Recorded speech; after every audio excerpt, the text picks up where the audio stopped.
Ըստ Գելափի անցկացրած սոցհարցման, հետխորհրդային 12 հանրապետություններից ամենաշատն իրենց երկրից ուզում են հեռանալ հայերը։ Սոցհարցման համաձայն Հայաստանի բնակչության ավելի քան 40%-ը ցանկանում է հեռանալ Հայաստանից։ Այդ ցուցանիշով երկրորդ տեղում է Մոլդովան 32%, երրորդ տեղում է Ուկրաինան 21% և 17%-ով Բելառուսը։ Հետաքրքիր է, որ Ադրբեջանում և Վրաստանում այդ ցուցանիշը 14% է։ Նշենք, որ մասնավորապես Վրաստանի բնակչությունն իր կենսամակարդակով զգալիորեն զիջում է օրինակ Հայաստանին։ Միաժամանակ նշենք, որ սառը պատերազմի մեջ գտնվող Հայաստանի և Ադրբեջանի պարագայում 2.5 անգամ ավելի շատ մարդ է ուզում Հայաստանից հեռանալ, քան Ադրբեջանից։ Ինչ է սա, եթե ոչ ազգային անվտանգության սպառնալիք։ Անշուշտ, շատերը կնշեն, որ այստեղ մեծ դեր է կատարում սոցիալ-տնտեսական իրավիճակը և գործող նախագահի ասած գաղջ մթնոլորտը, սակայն կարծում ենք, որ գլխավոր պատճառն այնուամենայնիվ պետության դոկտրինալ մոտեցումն է այս հարցում։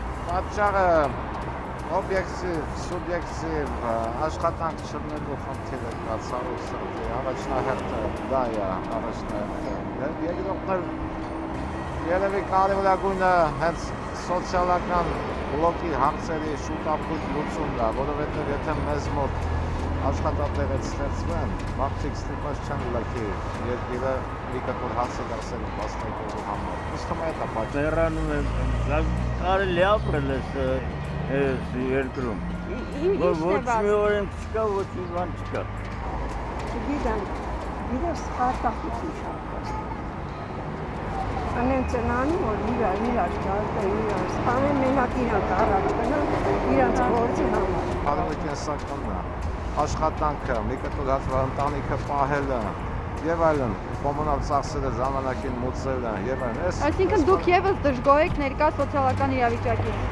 Հա, անձամբ ես դժգոհ։ Մենք օդար ենք, մենք եկել ենք, մենք Սփյուռքահայ ենք։ Սիրիայից եք եկել։ Այո։ Գոհ եք Հայաստանից։ Գոհ ենք, բայց որևէ օգնություն չլսան, բանը չկա, գործ չկա, գործ կնդրենք, գործ չկա։ Ես դու բարձր եմ ամիսի $400։ $100 ալ գերտա հոսանքի, գազի, չուրի, $500 ու դեր խմելիս է։ Ես իգի ամիս $1000 չի պագել։ Գիտեմ, որ լավ ապրելուց է, ուզում են էթան մանգալու։ Գնում են հանգստանալու։ Հանգստանալու, շագերտավոր։ Իսկ ձեզ ինչու են մարդիկ գնում։ Նույն բանը, նույն պատասխանը կտա։ Ապո գնա,